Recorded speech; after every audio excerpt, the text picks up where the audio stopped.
नाथायबा जोङो थांनाय बाथ्राफोरखौ गोसोखांहरफिननानै जोंहा जोंनि गेजेराव हारि दानायनि जि मोनसे बिबान दंलायो जोंहा बड'फा उपेन्द्र ब्रह्मआ जोंनि जि मन्थ्रखौ होलांदोंमोन बुहुमाव बर' हारिखौ गोगासिन गेरेमसा हारि दानो बेखौ जोङो मोनथिलायोब्लाबो मोगथाङाव महर होनो खामानि मावनायाव जों गोबां दिगावनो दिनैनि समावहाय हाबफुङाखै दा बिनि राहा बिनि लामा जों नागिरनांगोन आंनि मोन्दांथियाव आंनि साननायाव थांनाय बोथोरनि बाथ्राफोर आरो दिनैनि थासारि बेजों जोङो रिजायनानै बा बेखौ जोङो बिजिरना नायोबा जों बेखौनो रोखा बुंनांगोन जे जोङो बर'फ्रा गोबां जोंनि नाजानायनि गेजेरजों जिउ बाउनायनि गेजेरजों जुजिनायनि गेजेरजों गोबां बर'साया बिदिनो पुलिस मिलिटारिजों बुख्रुब जानानै गोथै सालिसित जानानै सोरबा जिउ बाउनानै सोरबा जिनाहारि खालामजानानै गोबां बर' सुबुङानो धोन सम्पति सिलिंखार खालामजानाय सहांगार खालामजानाय बे थासारिजों जोङो सौसिबोदोंमोन आरो बर'फ्रा मोनथाम गोरोबथा खालामबाय बड'फा उपेन्द्र ब्रह्मनि दैदेननायनि गेजेरजों जागायजेननानै दिनैसिमाव बर'फ्रा मोनथाम बर'नि गोरोबथाखौ खालामनाय जाबाय बावहाय जों मिथिलायो थांनाय 1993 मायथाइनि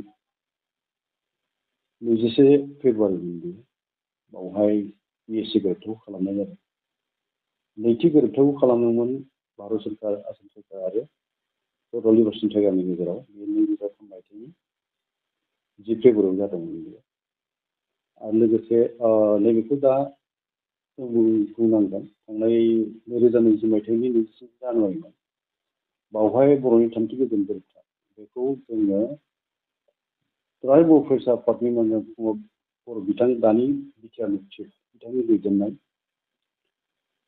गेजेरजों सब खनलाइनाव थानानै बै समावहाय दैदेनदोंमोन सावरायनायखौ आरो एनडिपिनि मोनसे हान्जा आरो खौसेथि बर' सुबुं आफाद जयै लोगो नांनानै जोङो बर'नि थामथि गोजोन गोरोबथाखौ खालामना लानानै फैयो दा जों नुबाय माखासे बोसोर थांबाय सम थांबाय बाबेनलांबाय नाथायबा मावफुंनाया दाबो सिगांनो हायाखै आरो जों लुबैनाय बायदि मावफुंनाया जोङो जेरै लुबैदोंमोन रायजो राजा आइ आफाया बेबायदि जों दाबो मोनफुंनायनि मोनसे जे जोङो जाफुंनायखौ लुबैदोंमोन बेयो जों लुबैनाय बायदि जायाखै बे सैथो बाथ्रा ओंखायनो दिनैनि नैबे थासारियाव जोङो सानदों बाथ्राफोरखौ जे जोंनि गेजेराव मा जामारदों आरो सिङाव मा दङ गुबै सैथोआ मा मानो बेबायदि जादों बेखौबो मोनसे सोंनाय फैदों रायजोआव गुबै बेखौनो जों बुंनांगोन जोंनि गेजेराव जों गोबां समाव खौसेथिनि बाथ्रा बुङो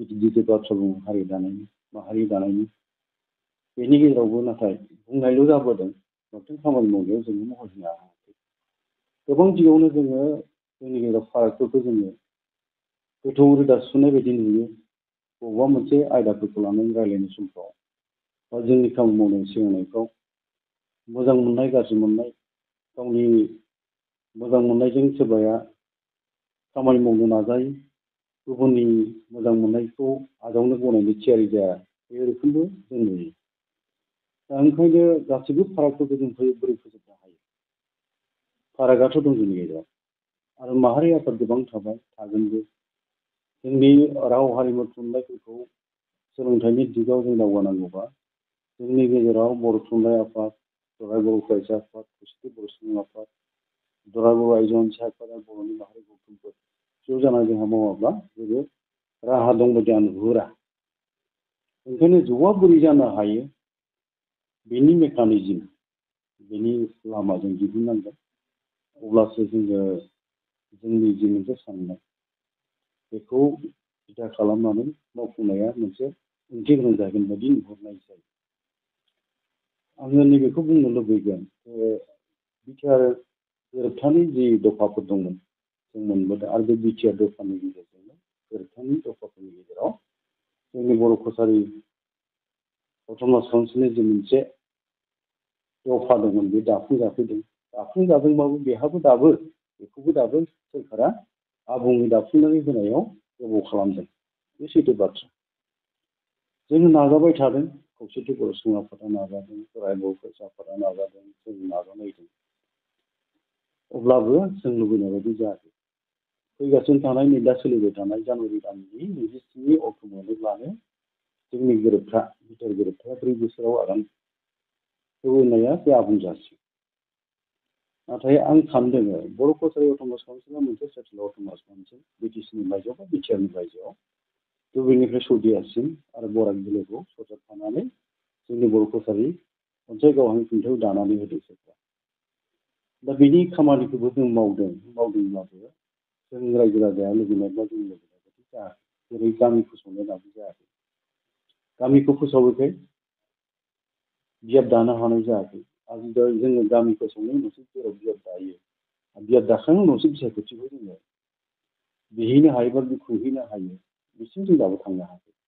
आरो जोंनि रांबावजाया जोबोद बाङाय अनजिमानि, जायनि जाहोनाव सन्तुसनिफ्राय बुंनो थाङोब्ला दुब्रिनिफ्राय सौदियासिम आरो बराक सेरफांखौ नायनांगौआ जोंनि थाखाय गोब्राब जादों। रायजो राजाया लुबैनाय बायदि जों खामानि मावनो हायाखै। बेवहाय जों दुखु मोनदों। नाथायबा जोङो आसामनि मानगोनां गिबि मन्थ्रि डक्टर हिमन्त बिश्व शर्मा बिथांनि सायाव जोंहा गोथौ फोथायनाय दङ आरो बिथाङा मावफुंना होगोनखौ जों फोथायदों। आरो जोङो रायलायनायखौबो लाखिबाय थादों। बिथाङाबो खोथा होनानै दङ माबा मोनसे जाहोननि थाखाय जानो हागौ मावफुंनाया एसे लेहेम जादों। दा थाबैनो बिसायख'थिनि सिगां लकसभा बिसायख'थिया जेराव फैगोन बिनि सिगां मावफुंना होनायखौ जों लुबैदों। बर' रायजो राजाया लुबैदों, गासै बर' सुबुङानो लुबैदों जे बिटिआर एकर्डनि दफाफ्रा लकसभा बिसायख'थिनि आगोल मावफुंनानै होयोबा बे खोब मोजां जायो, मोजां जाथारगोन बियो। आरो जोंनि थाखाय सरकारजों फोथायनायखौ लाखिनो खामानि मावनाया जोंनि नोजोराव बियो गनायथाव आजावजाथाव जागोन होननानै जोंहा फोथायनाय दङ। नाथाय दा आङो बेखौहाय बुंनो लुबैगोन, बेफोर खामानिखौ जाफुंहोनांगौनि गुदियाव जोंनि सायाव जि बिबाना दङ, बे बिबानफोरखौ लालायनानै खामानि मावनो जोङो बावहाय हिंसा हिंसि थानो नांनाय नङा, गावजों गाव एना एनि थानो नांनाय नङा, फारागा थानो नांनाय नङा। बेखौ फोजोबस्रांना लानो जों हाथारनांगोन। आरो जोङो बर' हारिनि रैखाथि थामोन्थाखौ नागिरनानै, जोंनि राव हारिमु थुनलाइनि जौगानायखौ नागिरनानै जोंनि दिनै गोबां दिगाव बिटिआर एकर्डनि जेरै दफाफोर दंमोन, 6.3निबो बाथ्रा दङ, हा हुनि बाथ्राफोर दङ, एरिया एक्सटेनसननि बाथ्रा दङ, जोंनि बर' कसारि अनसाइ गावहां खुंथायनि मावफुंजानायनि बाथ्रा दं। बेफोरखौ नोजोर होयोबा जोङो आलादा आलादा हारसिं जानानै जुजियोबा बियो जाफुंनायखौ गोलाव खालामलांनो हागौ। बे गोलाव जों थांनो गोनां जानो हागौ। मानोना जों लुबैयो, सोरबा लुबैया, सोरबा लुबैयो, जों लुबैया। बेबायदि जायोबा जेंनाया गमामायैनो नुजामारो। आरो सोरखारा बबेखौ मावनो, बबेखौ दोननो, मावना होबा मा जागोन, मावना होआबा मा जागोन, बे मोनसे बायलेनावफ्राबो गोनो गोथोआवफ्राबो गोग्लैनो गोनां जायो। बेफोरखौ गासैखौबो नोजोर होजोबनानै आं बेखौनो माहारि आफादखौ खावलायगोन, समा दा जोंखौ हुसियारि होदों आरो थांनाय समखौबो जों मोनफिनला।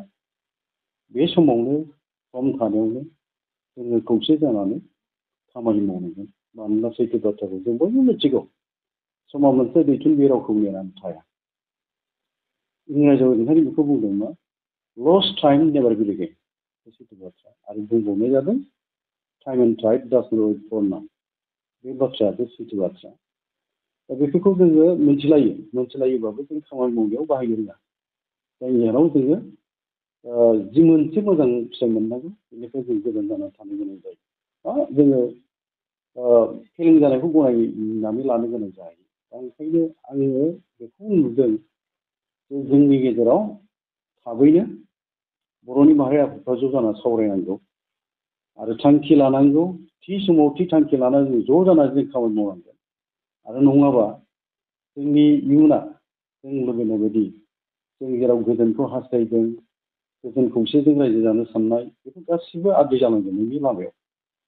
दा ओंखायनो आंनि खावलायनाय थागोन, थाबैनो जोंनि बर'नि माहारि आफादफ्रा ज' जानांगौ आरो बेखौ दुलाराय बर' फरायसा आफाद, खौसेथि बर' सुबुं आफाद आरो दुलाराय बर' आइजो अनसाइ आफाद, बर'नि सोमावसारारि आफादफोर, बिग्रायारि आफादफोर आरो माखासे गोबां आफाद दंबावो, बर' थुनलाइ आफाद, गासिबो ज' जानानै रायज्लायनानै थांखि फैनो हानांगोन। बेखौ आं फोथायनाय दङ।